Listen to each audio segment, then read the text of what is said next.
فأنا ناصح لإخواني بالصدع بالحق تبيض وجوههم. السكوت في مسألة الحزبية يضرها، فاصدع بما تؤمر وأعرض عن المشركين. سلامي على دماج ورجالها والشيخ يحيى ودار العلم يا سعد بانيها. بسم الله الرحمن الرحيم. الحمد لله حمدا كثيرا طيبا مباركا فيه كما يحب ربنا ويرضى. أشهد أن لا إله إلا الله وحده لا شريك له وأشهد أن محمدا عبده ورسوله صلى الله عليه وعلى آله وأصحابه ومن تبعهم بإحسان إلى يوم الدين. Amma ba'd. Kita masuk pada adab yang ke-17.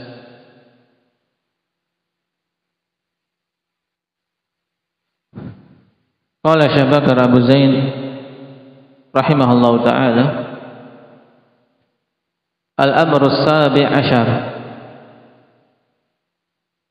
halaman 109 atas. Talaqqil ilmi 'anil asyakh,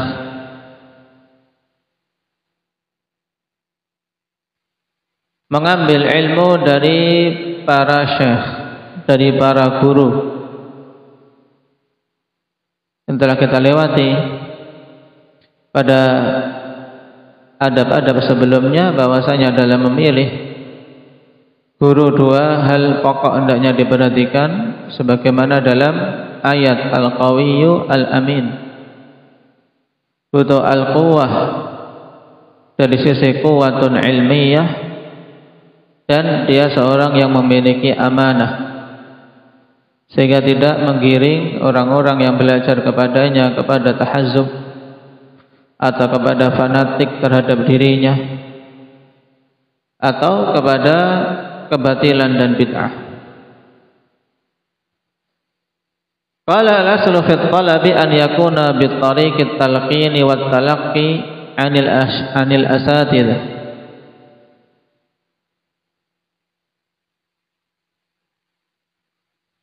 Dasar dalam menuntut ilmu adalah melalui jalan talqin dan talaqqi dari guru-guru. Dengan ditalqin, dibimbing, didikte oleh guru.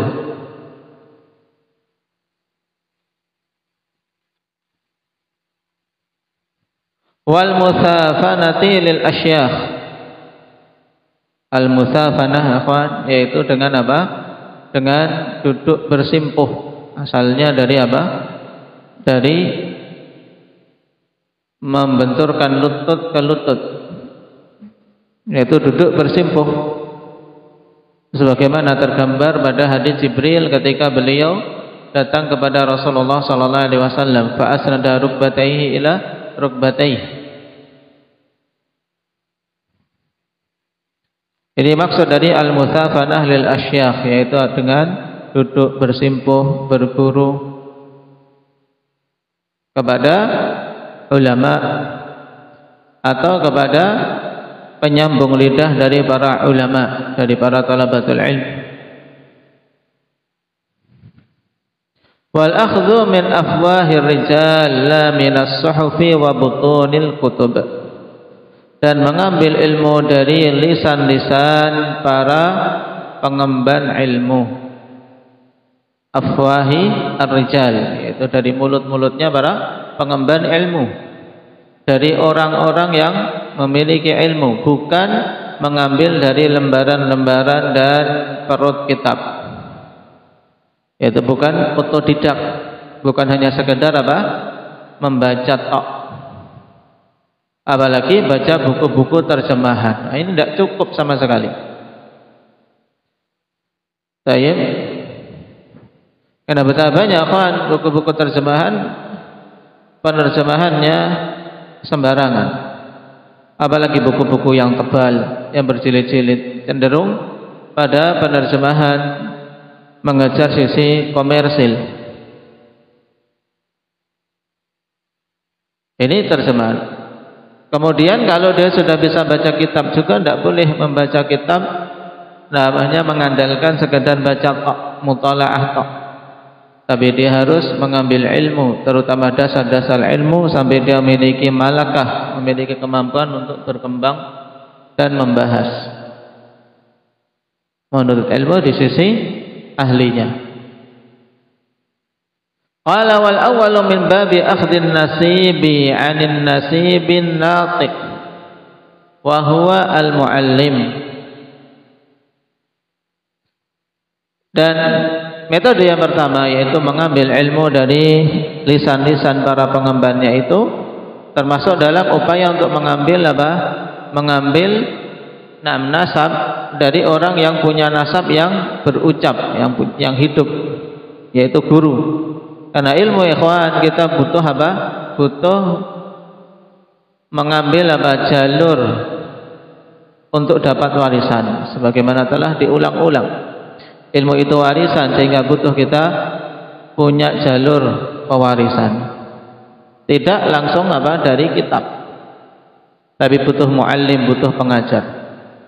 Amal tsani, adapun yang kedua yaitu metode langsung otodidak, mengambil dari kitab, membaca, apalagi zaman sekarang mengambil dari Google begitu saja. Naam,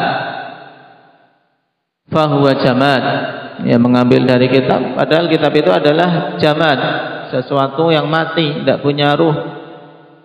Fa'anna lahu ittisalun nasab, maka bagaimana dia bisa mendapat penyambungan nasab? Tidak bisa. Kenapa? Karena sesuatu yang mati. Kalau kita salah tidak bisa menegur. Tidak ada kitab kita baca, misalnya harusnya dibaca tayyib habbah, kemudian kita karena matanya lagi error membacanya hayyah, kemudian kitabnya negur, kamu salah baca aku.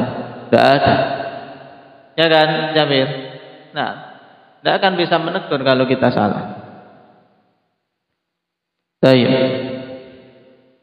Kata al-alama Ibnu Utsaimin rahimahullah taala dalam syarah beliau, hadza aidan mimma yanbaghi li talibil ilmi mura'atuh an yatalaqqa al-ilma 'anil asyakh li'annahu yastafidu bidzalika fa'idataini bal aktsar. Nah, ini termasuk di antara perkara yang sepantasnya untuk penuntut ilmu memperhatikan dan menjaganya, yaitu mengambil ilmu dari para guru, karena dia akan mendapatkan faedah darinya, dua faedah atau bahkan lebih. Faedah yang pertama, ikhtisarut tariq, kata Syekh. Naam, ikhtisarut tariq, al-faedatul ula, yaitu untuk meringkas jalan. Ya, sebagai ganti daripada kita bolak-balik membuka-buka kitab-kitab di perpustakaan, terkadang tidak tahu mulai dari mana bacanya karena saking banyaknya kitab. Apalagi kalau terjadi khilaf. Dengan adanya guru, jalan kita menjadi lebih ringkas, lebih singkat untuk sampai pada inti. Al-faidatu tsaniyah as-sur'ah, lebih cepat, yakni sur'at al-idraq. Lianna al-insana idza kana yaqra'u 'ala 'alimin fa innahu yudriku bi sur'atin akthar mimma law dhahaba yaqra'u fil kutub. Li'annahu idza dhahaba yaqra'u fil kutubi rubbama yuraddidu al-ibarah 4 marrat 5 marrat la yafhamuha. Dan ini jelas. Nah, lebih cepat, akhwan. Nah, itu maksudnya lebih cepat paham. Lebih cepat paham. Karena seseorang apabila membaca di sisi seorang yang berilmu, baca kemudian diberi ta'liq, diberi syarah, diberi penjelasan, ini akan lebih cepat daripada dia membaca sendiri dari kitab atau dari buku, apalagi buku-buku terjemahan. Baik. Terkadang dia baca 4 kali, 5 kali tidak paham-paham, tapi ketika mendengar sekali pelajaran disampaikan dia paham. Dan ketika baca sendiri, kata Syekh, rubbama fahimaha aidan ala wajhin khata' ghairi sahih.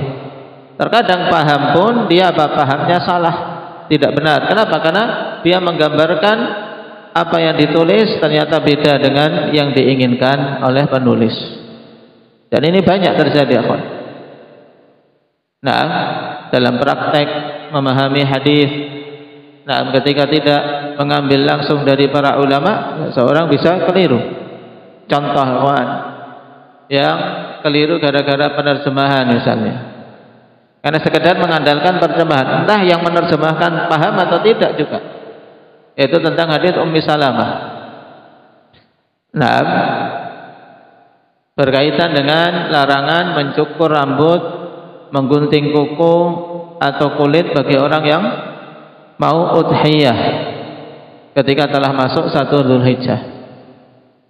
Idza dakhalatil 'ashr wa arada ahadukum an yudhi fala yamassa min sya'rihi wala basharihi syai'a. Ini diterjemahkan kalau sudah masuk 10 awal bulan Dzulhijjah dan salah seorang di antara kalian mau udhiyah, maka jangan menyentuh atau memotong rambut dan kulitnya sedikit pun. Dipahami, jangan dipotong rambut kulitnya hewan yang mau disembelih. Nah, jadi dhamir dikembalikan ke hewannya. Bingung, berarti tidak boleh ini dicukur rambut hewan sembelihannya. Sedangkan dia sendiri, di hari-hari itu nyantai saja cukur rambut maupun potong kuku. Ini kenapa? Karena salah dalam memahami. Dhamirnya harusnya kembali ke orang yang mau udhiyah, yang tidak boleh memotong kuku, mencukur rambut. Dia pahami, yang tidak boleh dipotong rambut siapa? Yahya, rambut hewannya. Akhirnya salah. Ini contoh. Al-thalith ar-rabitah baina talibil ilmi wa muallimih fayakunu irtibatun baina ahli ilmi minas sigari ilal kibar. Ini juga penting, yaitu adanya hubungan antara penuntut ilmu dengan gurunya. Nah, sehingga ada hubungan antara ahli ilmi dari kalangan yang kecilnya sampai yang yang besarnya. Dari yang tingkatan pemula sampai yang tingkatan para ulama-ulama besar. Dan ini penting, akhwan, kita menyambung hubungan. Penting menyambung hubungan dengan orang-orang yang telah mengajari kita, guru-guru kita, para ulama kita. Naam. Karena irtibat yang seperti ini, naam, hubungan yang seperti ini, hubungan ibarat hubungan orang tua dan anak. Kalau orang tua memberikan perawatan, pemeliharaan dari sisi jasad dan badan sehingga kita bisa besar dan terwujud di dunia, sedangkan para guru kita, para masyayikh kita, ulama-ulama kita memelihara, membimbing kita dari sisi ruh. Baik.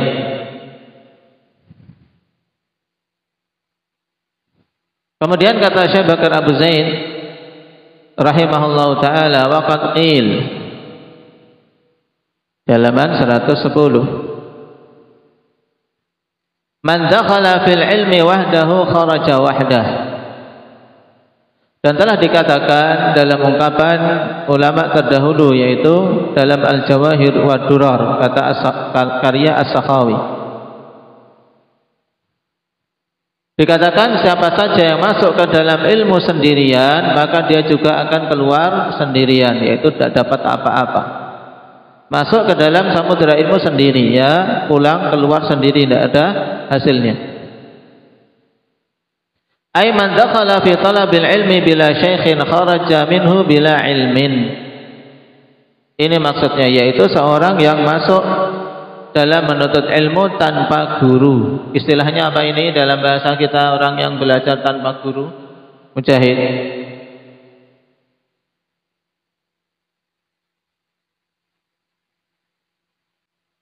Nah, belajar otodidak dalam bahasa kita ini, ingin belajar otodidak ya keluar tanpa ilmu. Idzil ilmu sin'ah wa kullu sin'atin tahtaju ila sani'in fala budda idzan li ta'allumiha min muallimiha al-hadiq.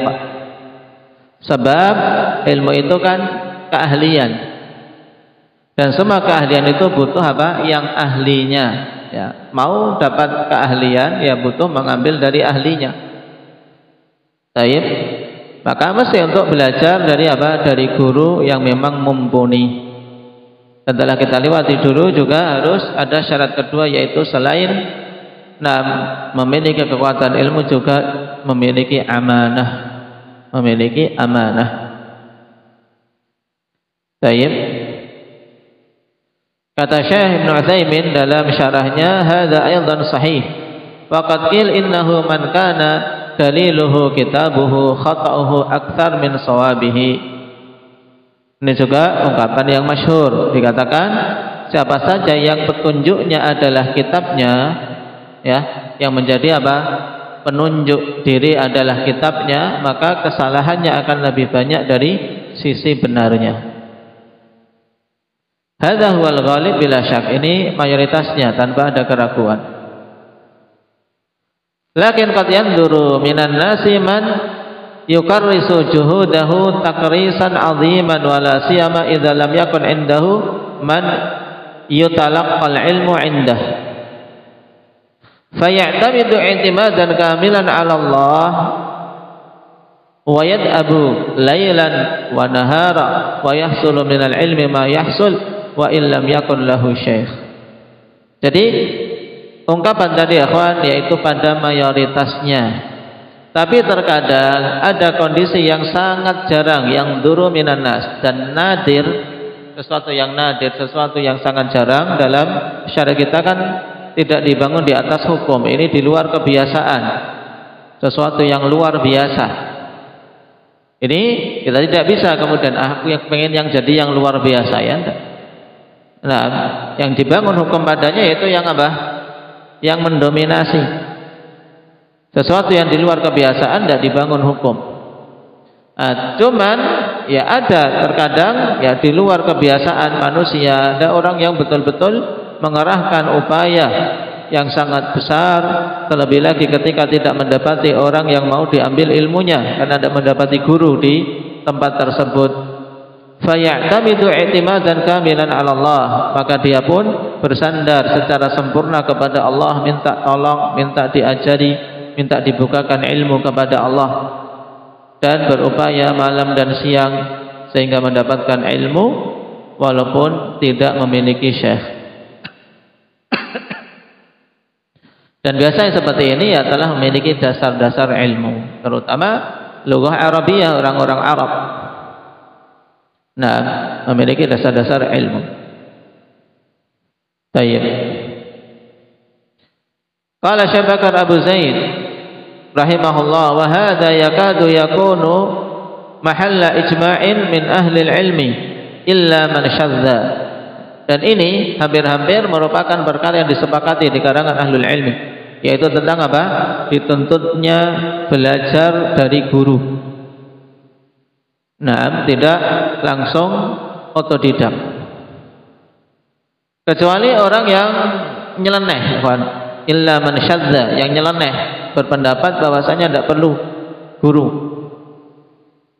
Misal Ali ibn Ridwan Al-Misri, ya, seorang Misri, nah, yang meninggal tahun 453.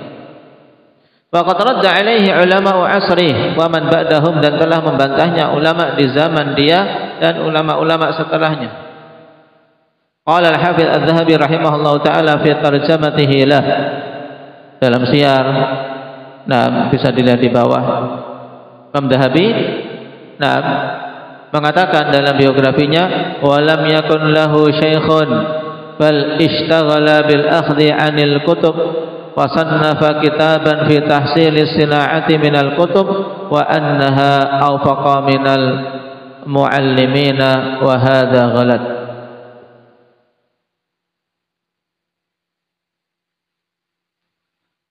Cetakan muassasah apa? Awfaqa minal muallimin wa muta'allimin.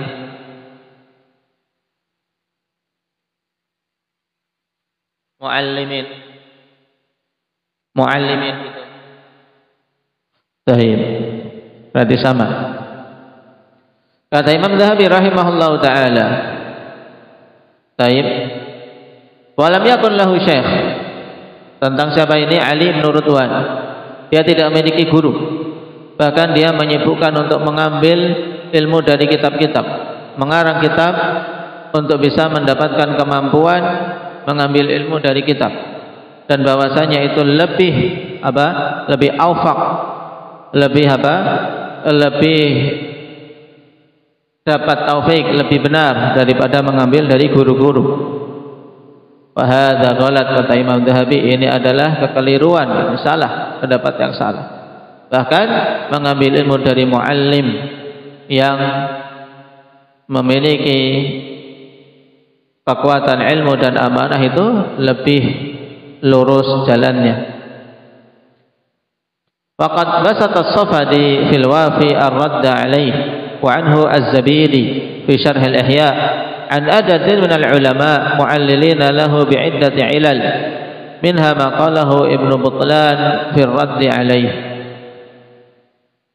Dan As-Safadi telah panjang lebar dalam kitab Al-Wafi untuk membantahnya. Demikian pula Zabidi dalam syarah Ihya, menukil dari sederetan para ulama yang mereka memberikan alasan untuknya dengan beberapa alasan. Baik. Di antara apa yang dikatakan oleh Ibnu Butlan dalam bantahan beliau kepadanya, kepada Ali bin Ridwan ini. Qala Syekh Ibnu Utsaimin rahimahullahu taala mujiban ala istifsari ahadits talabah az-Zabidi nisbatun ila Zabid ma'ruf. Naam. Ma'rufah. Ya Zabidi, az-Zabidi bacanya, nisbah kepada Zabid. Asadisah. Yujadu, ini tentang apa? Bantahan siapa? Bantahan Ibnu Butlan kepada Ali bin Ridwan. Asadisu jadu fil kitabi asya' tasuddu 'anil ilmi wa hiya ma'dumatun 'indal muallim. Di antara bantahannya yaitu bahwasanya didapati dalam kitab itu perkara-perkara yang bisa menghalangi dari ilmu, yang ini tidak didapati ketika belajar dari guru. Apa itu yang menghalangi untuk dapat ilmu? Wahiyat tashif, yaitu misalnya tashif al-'arid min ishtibahil huruf ma'adamil lafad, yaitu adanya tashif, kesalahan apa? Kesalahan tulis yang muncul. Kenapa? Karena ada kesamaan huruf bersamaan dengan tidak adanya pelafatan. Seperti misalnya tak dengan ba, ha, kha, jim.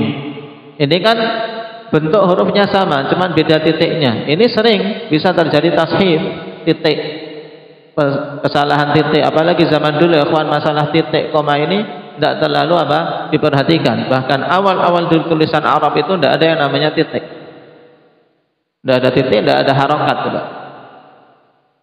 Cuman ketika semakin luas Islam, semakin dikhawatirkan generasi-generasi belakangan tidak memiliki keahlian lughah Arabiah yang kuat, akhirnya dibikinlah titik dan komah dalam tulisan hijaiyah. Titik-titik harokat dibedakan jim, ha, kha. Dulu berarti baca ini sudah paham ya kawan. Lihat itu, ini yang diinginkan jim, ha, kha, beda-beda. Kenapa? Lisannya Arab mereka itu, bahasa Arab yang betul-betul asli, betul-betul asli. Baik. Jadi yang pertama yang menghalangi adanya kesalahan tulis, adanya huruf-huruf yang sama dan tidak dilafadzkan. Kita kalau dibacakan guru, oh tahu ternyata yang diinginkan kha, oh yang ternyata yang diinginkan jim misalnya. Kemudian yang kedua, wal ghalat bizawghanil basar, dan juga kekeliruan karena apa? Karena tipuan mata, tipuan pandangan mata. Mata kita akhwan terkadang baca, padahal baca di depan kita salah. Kenapa? Karena matanya apa? Ya tadi belereng, tipuan bacaan mata. Nah, sudah betul-betul ba kita baca ya. Nah, terkadang demikian namanya mata, apalagi ketika kondisi capek, lelah. Kemudian waqillatul khibrah bil i'rab, sedikitnya keahlian dalam i'rab. Ini juga mempengaruhi. Baik. Au fasadul mawjudi minhu. Baik, atau adanya kerusakan yang didapati dari apa kitab itu. Ada rusak, enggak jelas. Wa islahul kitab, dan juga apa? Perbaikan kitab. Ingin diperbaiki oleh apa yang nyalin, ternyata sebenarnya perbaikan itu malah salah. Baik. Wa kitabatu ma la yaqra, dan penulisan sesuatu yang apa? Yang tayyib, orang yang tidak membaca. Kitabatu ma la yaqra, biasa tulisan orang yang tidak bisa baca, cuma nyalin tok. Jadi ngelukis, ya dilukis tok. Nah, ini penulisan orang yang tidak paham tulisan yang ditulis ini sering akan apa? Terjadi kesalahan. Baik. Wa qira'atu ma la yaktub, atau apa? Ini wa kitabatu ma la yuqra wa qira'atu ma la yuktab. Antum harakati. Tadi karena sebab adanya pembenaran kitab atau apa? Penulisan sesuatu yang tidak dibaca. Nah, yang tidak dibaca ditulis, akhirnya ada tambahan. Atau pembacaan sesuatu yang tidak ditulis, dia sendiri apa baca, padahal nggak tertulis dia baca. Tayyib. Wa madhabu sahibil kitab, juga apa? Madhab dari pengarang kitab. Kita harus tahu madhabnya apa, sehingga istilah yang dipakai itu kita harus tahu maksudnya apa. Nah, ini Al-Hafidz Ibnu Hajar ketika mengatakan rawahul arba'ah, dia punya istilah sendiri. Demikian pula beliau punya istilah sendiri dalam takrib, misalnya makbul. Makbul itu makna aslinya apa? Diterima, ya kan? Tapi kalau kita baca takrib makbul itu maknanya dhaif. Dhaif tapi apa? Bisa dikuatkan. Nah, ini madhab sahibul kitab, yaitu pendapat sahibul kitab dalam istilahnya sendiri. Harus tahu. Kalau baca sendiri, akhwan, antum ingin membahas hadis, baca di takrib, oh perawi ini makbul, langsung di antum apa? Antum hukumi berarti diterima hadisnya. Salah. Nah, karena makbul kalau sendirian dhaif. Ini contoh. Wasaqamun nusakh, kemudian buruknya naskah. Naskahnya jelek, kertasnya jelek, buram dan seterusnya. Warada'atun nakal, dan juga apa? Rendahnya kualitas penukilan. Wa idmajul qari'i mawadhi'al maqati'. Ini juga sering, ya kawan, pada kitab-kitab yang tidak memperhatikan apa? Memperhatikan titik koma. Terkadang kita apa? Yang membaca ada idmaj, yaitu apa? Gabung. Nah, tempat-tempat yang sebenarnya diputus, dipisah. Makanya sering dalam beberapa penulisan kan saya suruh untuk apa? Untuk dikasih koma, agar nanti ketika baca tidak gabung dengan setelahnya. Dan penting akhwan meletakkan koma, apalagi di kalangan mutaakhirin, agar apa? Mempermudah. Bahwasanya itu maqati' diputus dengan sebelumnya, enggak gandeng. Tayyib. Demikian pula kita dalam menulis bahasa Indonesia, titik koma itu penting untuk mempelajarinya. Wa khaltu mabadi'i ta'lim, kemudian apa? Pencampuran dasar-dasar apa? Pengajaran, sehingga dia campur aduk, tidak runtut dari dasar, kemudian tingkat setelahnya. Kenapa? Karena belajar dari kitab. Wa dzikru alfazi mustalahin 'alaiha fi tilkas sina'ah, kemudian penyebutan lafaz-lafaz yang menjadi istilah pada cabang ilmu itu. wa alfadhun yunaniyah lam yukhrijha naqilu min al-lughatin kanuris. Demikian pula lafaz-lafaz bahasa Yunani yang penukil tidak mengeluarkannya dari bahasa Kanures, bahasa Yunani. Kita maknanya juga apa? Tidak tahu. Fahadhihi kulluha mu'awwiqatun 'anil ilmi. Ini semuanya adalah penghalang dari ilmu. Baik. Nah, penghalangnya banyak ya kan kalau belajar sendiri. Wa qad istarahal muta'allimu min takallufiha 'inda qira'atihi 'alal mu'allim. Dan semua penghalang-penghalang ilmu itu ketika baca sendiri itu, nah, tatkala dia berguru pada guru, pada syekh, nah, maka dia akan nyaman. Dia bisa istirahat, bisa nyaman dari semua takalluf, semua perkara-perkara yang berat itu ketika dia membaca di sisi guru. Wa idza kana al-amru ala hadhihi surah fal qira'atu 'ala al-ulama ajda wa afdal min qira'ati al-insani li nafsihi wa huwa ma aradna bayanah. Maka apabila perkaranya seperti ini gambarannya, berarti membaca di sisi para ulama, di sisi guru itu lebih utama daripada qiraah seseorang sendiri. Nah, ini yang kami inginkan untuk menjelaskannya. Baik. Barakallahu fikum. Naktabi bihadza walhamdulillahirabbil alamin.